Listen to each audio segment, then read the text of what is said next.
Welcome to Charlotte Conversations. I'm Pastor Barrett Berry. Today we have a very enriching, informative conversation that we all need to have. Churches need to have this conversation all over the world. We're joined today by Physician Associate Leslie Ware on the topic of, can we talk about sex? Can we talk about sex? Now, clean your minds out. It's not that type of conversation. We're going to get down to the nitty-gritty of what we need to know as a community to be healthy. Because right now, our sexual health is challenged here in America.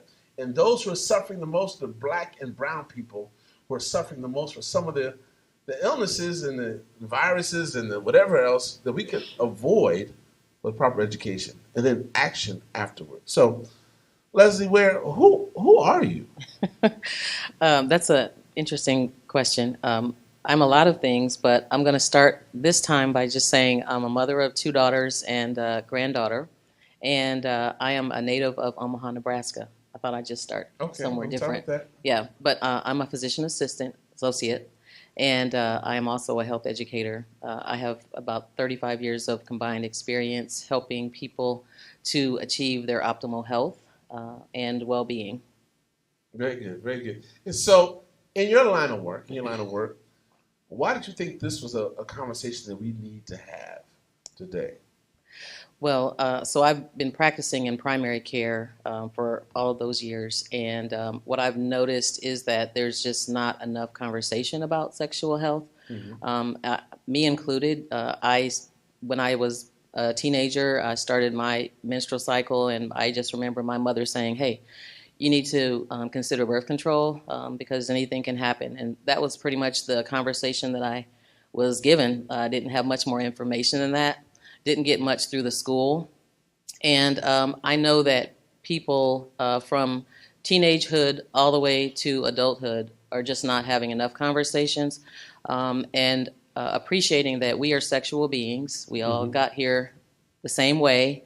But for some reason, being free to talk about your sexuality or to express your sexuality is something that is just unacceptable in our society. And I think that because there are such scary trends that are happening in our community and in the country, that we have to be more free to discuss what's going on in terms of our sexual health and those outcomes of behaviors that are a little bit more high risk. So, I used to teach as a professor of healthcare policy. And I did domestic and foreign healthcare policy. So this is something that I taught for many years in the classroom, college, about the data and statistics that impact us as a people.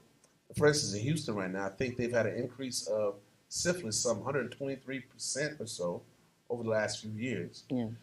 Come to find out, syphilis generally is passed from man to man. And so that indicates a whole spectrum of other issues that are out there, but it's impacting our community as a whole. Yeah. Black women suffer at a higher rate, new cases of HIV, than any other demographic. Yeah. It's not even close. For sure. 60% of the new cases of HIV are with Black women. They'll make up 50% of females in the country. Yes. So what's going on with the Black community? But I think, again, not enough conversations. The incidence of HIV in African Americans is highest in men who have sex with men. And because that is a culture, the LGBTQ community is, they've been rejected in many ways from the greater society, and then within their own community are not free to express themselves sexually. They have, I think, adapted. Black women? Why is it Black women head on? Right. A lot of the focus is on men who have sex with men, but not realizing that there are many men who have sex with men who are also having sex with women. So there's a lot of what we call concurrent sex in our community, where you're having sex with more than just one person, and you're not being open about that sexual pattern that you're following. Mm. Yeah, and then there's a lot of unprotected sex. So, of course, I am a firm believer that the safest sex is no sex at all, but that's not really our reality. We have evolved as a society to express ourselves in ways that We're trying to cover up traumas. We have psycho-emotional issues that we're carrying out in our sexual behaviors and patterns.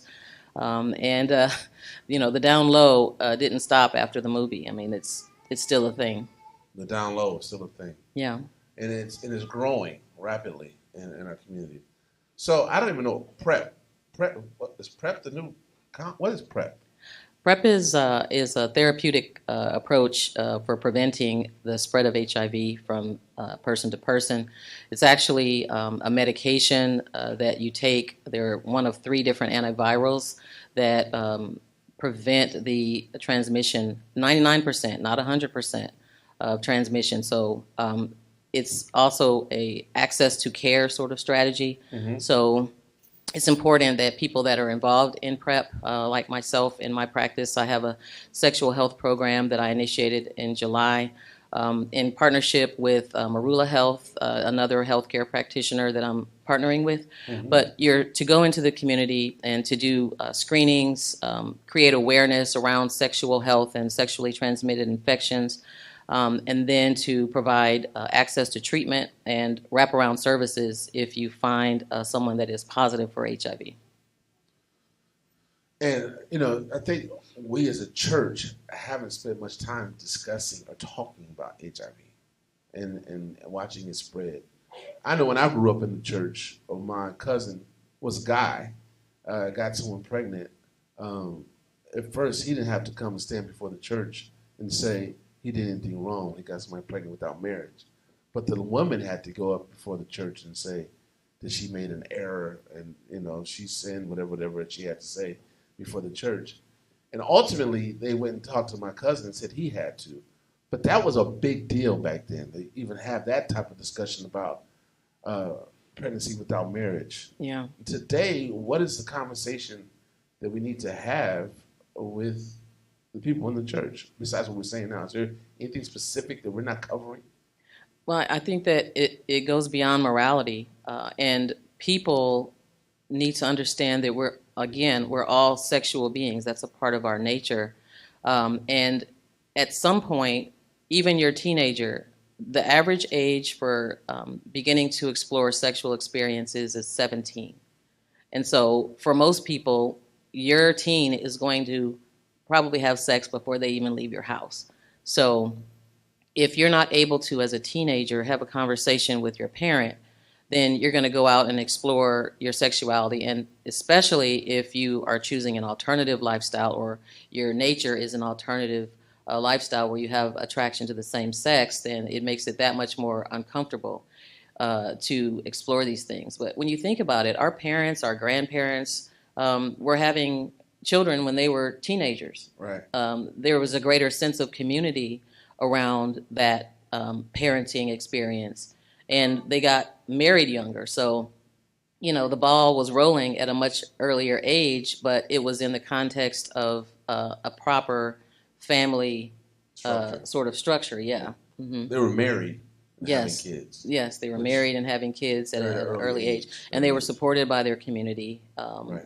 But I think that it's important that we don't so much lean on the scriptures and forget that we are human beings that have free will, free choices, and that at the same time we're wonderfully made, and our bodies are our temple.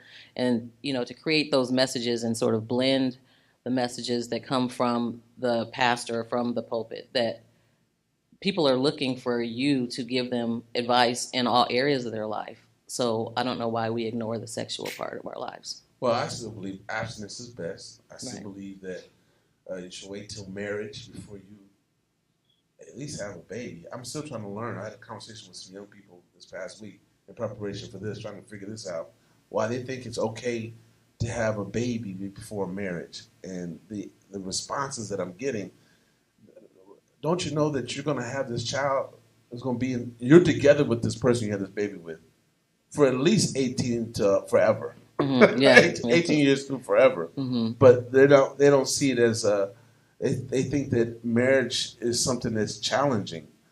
But then all the other things come along with, I don't know, but I'm still trying to learn. I'm still trying to learn how we think in this generation. Yeah. And I'm catching up. Mm-hmm. It's education for me, but I still think we somehow miss it to a certain extent. And one way we miss it also is now they have these things called the next day pill, something like that. Yes. And they're making videos about how this is the methodology today is to have unprotected interaction and then go get a pill the day after. Like that is the new way. Yes, it is. But can you speak to that? Is there any harm in that as well? Is it? Yeah. How many times can you do that? And what?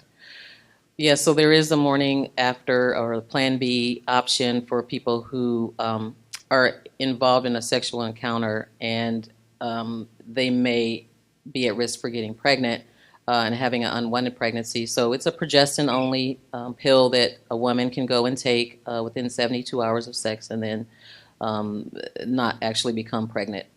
But so there are all these options that are available, but I think we need to back it up to empowering people with the information that they need to make proper decisions about their sexual health. Because they're still open to STIs. Right.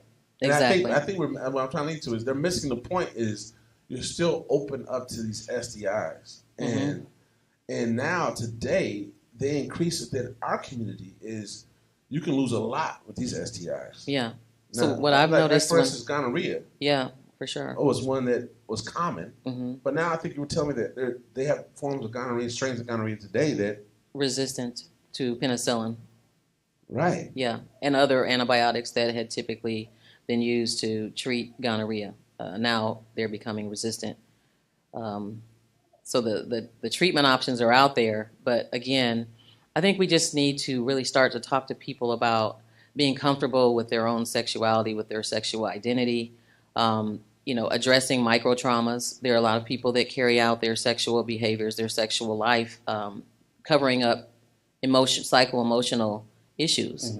And so I think it's important for me when as a practitioner, I'm so blessed to have a practice where I can spend more time with my patients, getting to know them and taking that deeper dive so that they feel comfortable coming to talk to me about how they're feeling and what they're experiencing in their sexual lives. And in some of the practices that in one of the practices that I've worked in, I work with a lot of men who have sex with men, transgendered individuals, and there's really a lot of trauma out there.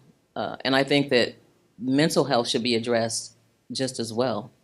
Yeah, we just had a mental health session last week. I do believe that we need a combination of mental health and awareness, but also people need to get Jesus. And I think there's a lack of awareness that Jesus is real, or the resolution that we all have for everything really is Christ. But there may be some things that have to get there to Christ, but Christ is where we should start. And then I think mental health awareness, for my birthday, I start going back to therapy. My insurance, pastors, we get four free sessions of therapy, mental health therapy.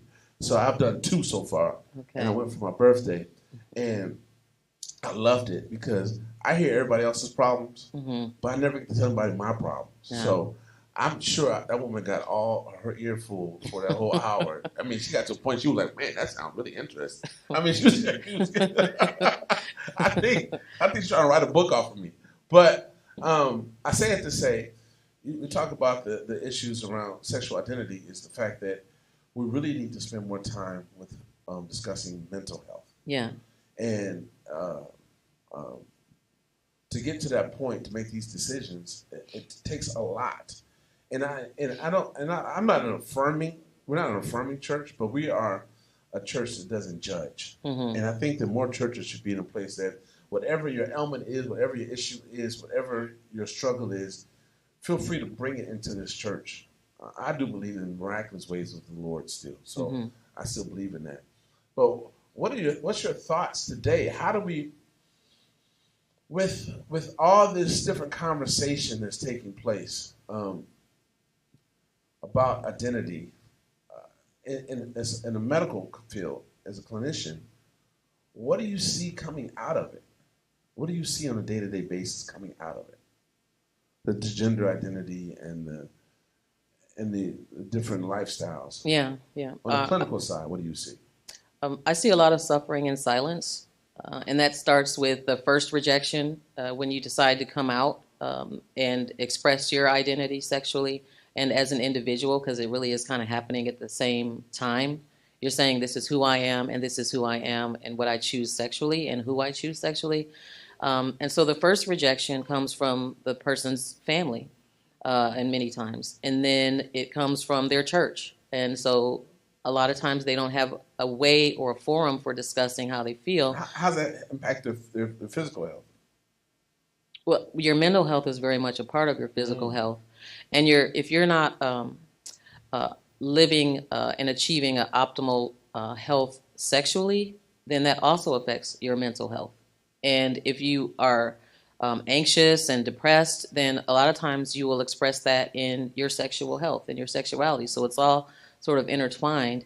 And I've had many conversations with LGBTQ individuals, men who have sex with men, and trans patients. And a lot of times they talk about now having rejection within their own circle, within their own community. So they'll seek out sexual experiences through apps, through dating apps, Grindr and Jacked, and they won't even have a sorry.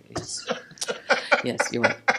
They'll seek out relationships and sexual experiences through these apps with people they don't know, and then they will meet up with them, not having a conversation about their status, their sexual and that's what I'm getting to. So that sounds like it's a cycle that reverts back to increased levels of disease. Yeah, it's really dysfunctional. Passing around, and then they bring it to why Black women are experiencing 60% of the new cases of HIV. Yes. So we have a lot to just deal with as a community as a whole about dealing with being able to have these open conversations. Conversations, for sure. These open conversations are actually saving lives. Mm-hmm. I didn't know any of that was taking place. Yeah. And I didn't even heard of those sites before until you. I'm just catching on to people having OnlyFans pages, and I'm just catching on to that. Matter of fact, I had somebody who I respect a great deal tell me about their OnlyFans page, and I'm still trying to catch on to how we've gotten to a place where that becomes acceptable in multiple circles where it wasn't acceptable before. Yeah, it's normalized because people will try and cluster around those people that affirm their identity, that affirm their opinions and their behaviors. And these folks have found community in a way that they don't realize is dysfunctional.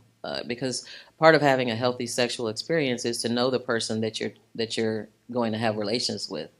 And to not be afraid to say, hey, you know what, I want to use a condom because that's in my best interest and your best interest.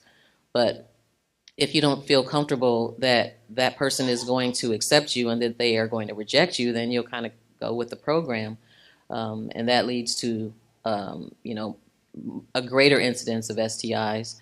And then, two, there's sort of a double-edged sword with PrEP because it 99% of the time, not 100% fail-safe, but it does prevent the transmission of HIV, but it doesn't prevent the transmission of other STIs. And if you have an STI, you contract gonorrhea, chlamydia, trichomonas, syphilis, that makes you actually more prone to developing HIV or contracting HIV.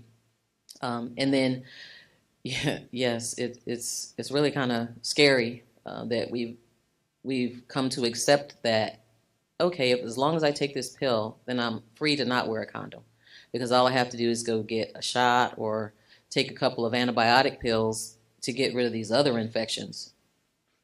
And that's what's leading us to the spiraling down of the Black community having a higher propensity of getting these ailments versus the other community. Yeah. And also, it's no socioeconomic protector either. It hits all classes, all economic classes, from the poor to the wealthy, every education across the board. So is testing something we should look into? Absolutely. I can't really tell you what your choices should be. I think that there are healthier choices and there's some not so healthy choices. My job is to protect you from the consequence of a riskier choice. And so I think that you should get tested periodically, like every 6 months at least. You should require that with your annual exam that you're asking for STI testing. And if you choose to have sex with more than one partner, I would have testing before and after each new partner, and periodically thereafter. If you're in a relationship where you're not sure about the monogamy of that relationship and you think that you might have someone who is having extramarital relations, then you should consider having testing on a regular basis as well. And that's for gonorrhea, chlamydia, trichomonas, syphilis, hepatitis C, and HIV, of course. And I don't think it's a bad idea for married couples to get tested either. That's right. I want to empower married people to go get tested. Right. I want you to say it's okay. It's not about splitting up the relationship. This is not an argument that you need to have. I think at this point in time that from coming out of the coronavirus pandemic, the virus is still here. But coming out of that, I think it's time for us to be more precautionary in our approach to protecting ourselves. I went and got shingles. We helped vaccinate over 700 people through our ministry from the coronavirus, COVID-19, and I had questions about continuing, but I'm like, I've gone so far, I might as well get all of them. I'm all caught up on all my boosters shots, and then my friend said he saw something with shingles, and I went and got my shingles vaccination as well, and I think it's good for us to continue in this process now of going and getting tested. I think for the sake of the black community and the brown community, I think it's important for all of us to go get tested. Right, and it's not just for yourself; it's for other people too. Just like with with the other vaccinations, you're thinking about not just yourself, but the community as a whole. Right, and not to say you're being promiscuous; we're just being precautionary. For sure. So I think that's key. Are there any STIs you can get from not having any sexual interaction? No. So from the toilet seat, people say you can get something from the toilet seats. No. You could get herpes, but that would be, if you say sat on a toilet seat, you had a crack in your skin, and there was the virus. It lives on a surface for a short period of time because it thrives in cells. But you could conceivably get it from sitting on a toilet seat with an open sore or something of that nature. But vast majority of the time, it's sexually transmitted, hence STI. I'm asking for all the saints who don't think they can have it. Right. They can get it because they're so saintly. How about in the air? No. How about, I won't say spit, but that. Yeah, saliva. You can get it from any bodily secretions. And that raises kind of an interesting point. There has also been an increased rate of throat cancer due to the human papillomavirus, if you can imagine. Say that The human papillomavirus is that? The virus that causes genital warts. It's actually the most common STI. It causes genital warts, but it also can cause oral cancers. Oh, I get it. And that goes back to the conversation, how important it is to have a conversation. You have to be prepared socially, and we have to prepare. That starts with our children, to prepare them to have agency over their bodies and to be able to express themselves. And we call them inoculation strategies when I was going through public health school, is that we want to prepare our young people with the conversations that they'll need to have when they get to that situation where a young man or a young woman is pressing for sex. You need to be armed with the no in advance and how you're going to say that. What's some data we could throw it? What's some data out there that we can use? The numbers, statistics. Yeah. Well, for Mecklenburg County and Charlotte, we're number 13 out of 100 in terms of high sexual transmitted infection rates. We're number 13 in the We're number country? 13. So there's a lot going on out here in Mecklenburg County and in Charlotte and the surrounding community. Is that in the nation or North Carolina? That's in North Carolina. There's about how many? There's like 200 counties in North Carolina, something like that. I think there's 100. 100? Yeah. So we're 13th out of 100. We're 13 out of 100. We nasty. Well, What else? 73% of new cases of HIV are amongst African American men, typically men who have sex with men. 29% of new cases of HIV are in women of color. And most people who should be on PrEP are not on PrEP, unfortunately. And it's something that we really should consider. It's the least that you can do. If you're going to have multiple partners, if you're going to have unprotected sex, then the least you can do is to get tested regularly, get access to care, treatment, and consider PrEP as one of those things that you do. All right. Any questions out there? Anybody have a question? Raise your hand if you have a question. Matter of fact, let me have the mic a second. Let me go find a question from somebody out here in the audience. Where did you go to school, Leslie? University of Nebraska, Med Center, University of Nebraska, Lincoln. All right. You are from Omaha. I am. Anybody have a question? Yes. Here I come. Here I come. Here I come. Here I come. Excuse me, Doc. Yes, good afternoon. My name is Bernita. I have a question. Is the name or the word PrEP acronyms for other words? Yes, it stands for pre-exposure prophylaxis. Pre-exposure prophylaxis. Okay. Yes, before you are exposed to a sexual encounter that could lead to the transmission of HIV from you to your partner, that you have prophylaxis with the medication that is one of 3 different antivirals. Thank you. You're welcome.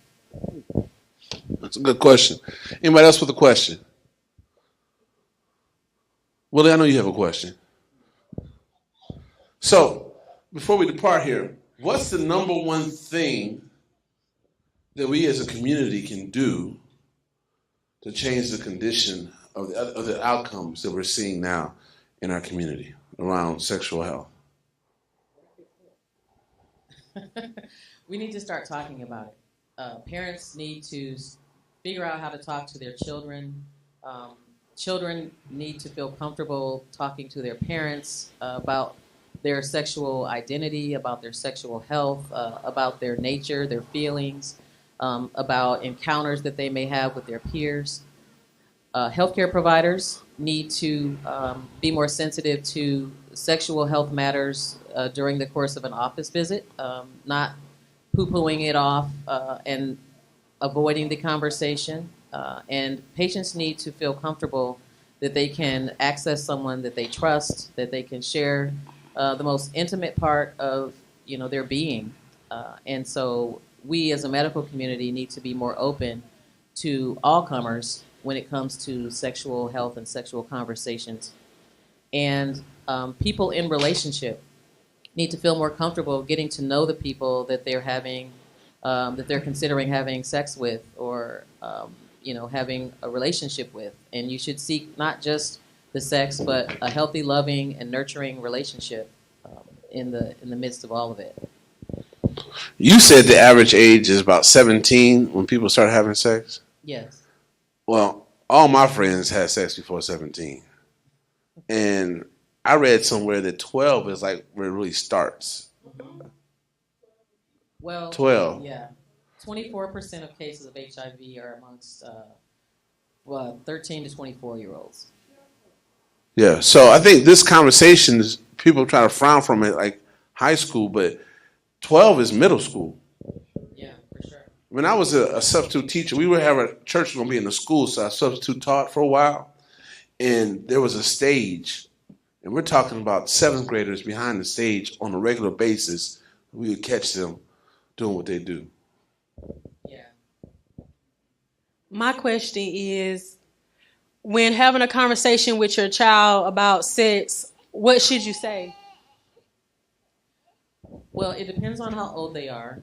You want to meet them at their level, and you want to also be open with them. I think that first to let them know that no matter what they have to say, that you are not going to be mad at them, they're not going to be punished, and that you're really their sort of parent partner in helping them navigate through what really is a challenging time, right? Because kids are not only just trying to figure themselves out, they entering to a teenagehood have different changing emotions. Now all of a sudden the boys and the girls are attractive, and they don't know what to do with all that. And trust me, they're not going to go get their answers.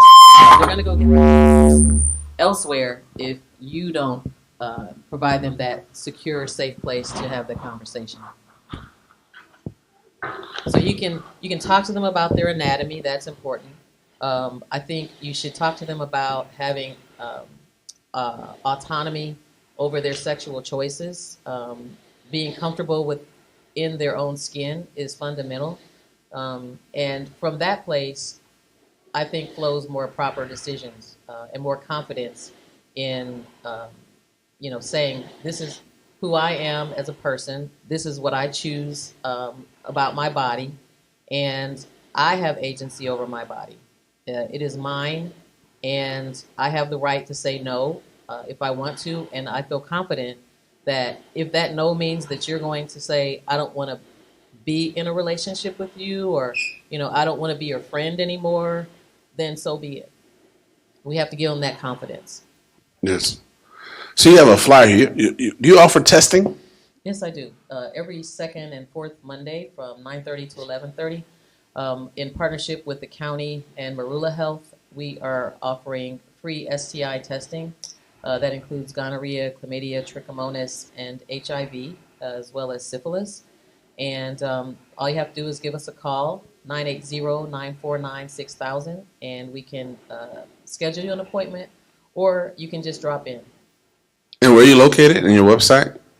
My website is www.ahawdpc.com, and I'm over on the South Boulevard corridor, 1433 Emerywood Drive, Suite A, over on the south end of Charlotte. Excellent. Now, again, someone said wrap it up, which would utilize prophylactics, condoms, but abstinence is best.